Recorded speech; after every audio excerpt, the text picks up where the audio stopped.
Share বাজারে যারা নতুন বিনিয়োগকারী আছে ওনাদের মাথায় একটা প্রশ্ন ঘুরে, সবসময় ঘুরে, কম হোক আর বেশি হোক, সেটা হচ্ছে আমরা কি মার্কেটে ট্রেড করব নাকি মিড টার্ম পজিশন ট্রেডটা করব, কোনটা আমাদের জন্য বেশি লাভবান হবে। কেউ কেউ বলবে আপনি ট্রেড করেন। বেসিক্যালি আপনি যদি ব্রোকার হাউসকে জিজ্ঞেস করবেন, তারা বলবে আপনি ট্রেড করেন, দ্রুত লাভবান হয়ে যাবেন। আবার কেউ বলবে ধৈর্য ধরলে যদি পজিশন ট্রেড করেন তাহলে আসল টাকাটা আপনি পাবেন, প্রফিটটা বেশি হবে। কিন্তু সত্যিটা আসলে কি? আজকের ভিডিওতে আমরা দেখব trading versus mid term position trade, কোন স্ট্র্যাটেজিতে সত্যিই বেশি লাভ হয়, বিশেষ করে ঢাকা স্টক এক্সচেঞ্জে।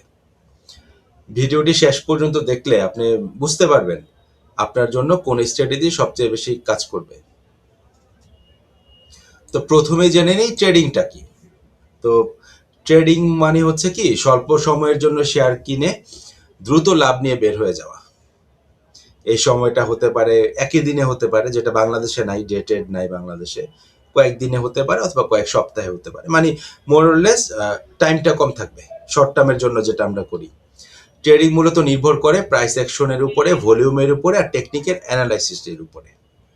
অনেক ট্রেডার ছোট ছোট লাভ নিয়ে মাসে বড় প্রফিট করার চেষ্টা করে, কিন্তু এখানে অনেকগুলো সমস্যা আছে। ট্রেডিং করতে গেলে দ্রুত সিদ্ধান্ত নেওয়া লাগবে, শক্ত মানসিকতার হওয়া লাগবে এবং রিস্ক ম্যানেজমেন্টটা প্রপারলি করা লাগবে। আর যদি এটা না করেন তাহলে ছোট ভুলেই বড় লস হয়ে যেতে পারে। এখন দেখি মিড টার্ম পজিশন ট্রেডটা কি। তো মিড টার্ম পজিশন ট্রেডটা হচ্ছে, এখানে একজন বিনিয়োগকারী ফান্ডামেন্টালি একটু ভালো অর্গানাইজেশন খুঁজে শেয়ার কিনে কয়েক মাস হোল্ড করবে বা নির্দিষ্ট সময় ধরে অপেক্ষা করবে। স্টক এক্সচেঞ্জ থেকে এক্সাম্পল হিসেবে দেওয়া যায়, ধরেন ইস্টার্ন হাউজিং লিমিটেড স্টকটা, এটার 52 উইকস লো সম্ভবত হচ্ছে 760 টাকা।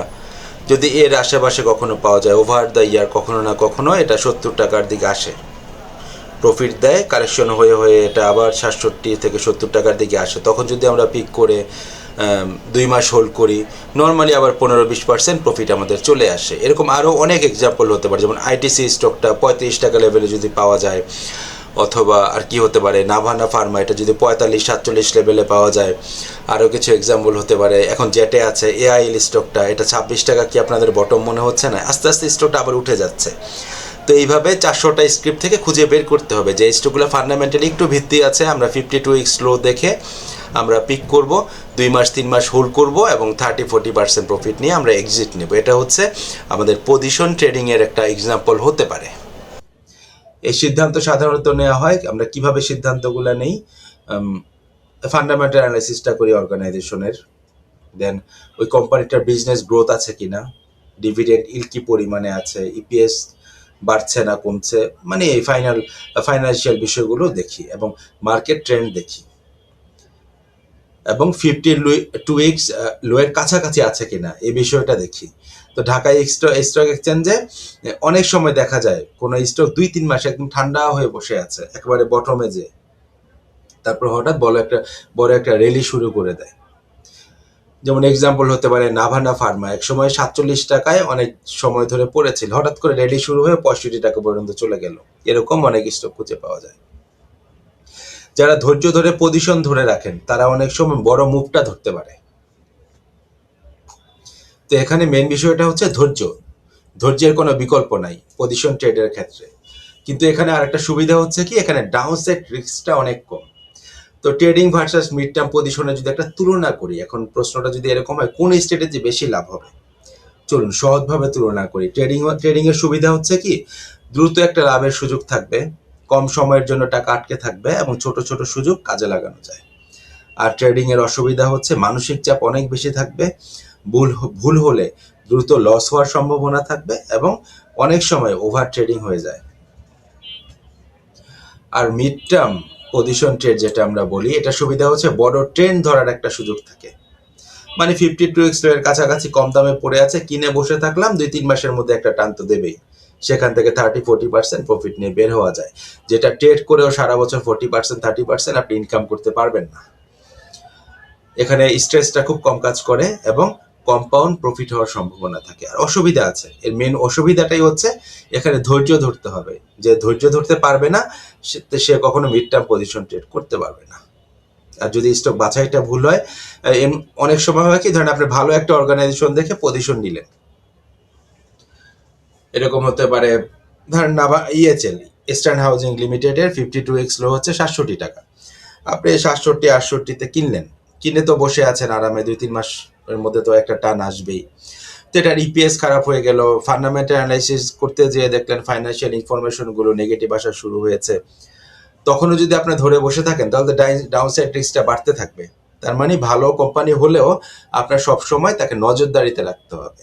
আর তো মিড টার্ম পজিশন ট্রেডে মেইন অসুবিধাটা হচ্ছে প্রচুর ধৈর্য ধরে থাকতে হবে। তো ঢাকা স্টক এক্সচেঞ্জে কোনটা বেশি কাজ করে? ঢাকা স্টক এক্সচেঞ্জের বাস্তবতা একটু আলাদা। এখানে অনেক সময় মার্কেট লিকুইডিটি কম থাকে এবং হঠাৎ সেক্টর র্যালি হয়, ডিফারেন্ট সেক্টর, এক এক সময় এক একটা সেক্টরের র্যালি আসে। এই কারণে অনেক অভিজ্ঞ বিনিয়োগকারী যারা আছে একটা হাইব্রিড স্ট্র্যাটেজি ব্যবহার করে। তার মানে হচ্ছে ভালো স্টকে মিড টার্ম পজিশন হিসেবে রাখে, যে ভালো ভালো যে অর্গানাইজেশনগুলো তারা লিস্ট করে 20টা বা 15টা, এগুলো যখন 52x এর কাছাকাছি চলে আসে তারা পজিশন নিয়ে নেয়। তো এটা তো সময় লাগবে, 2 মাস 3 মাস হোল্ড করার লাগবে, 3 মাস তো আর বসে থাকা সম্ভব না।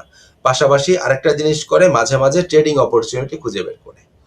এই পদ্ধতিতে একদিকে রিস্ক কমে, অন্যদিকে প্রফিট অপরচুনিটিটা বাড়ে।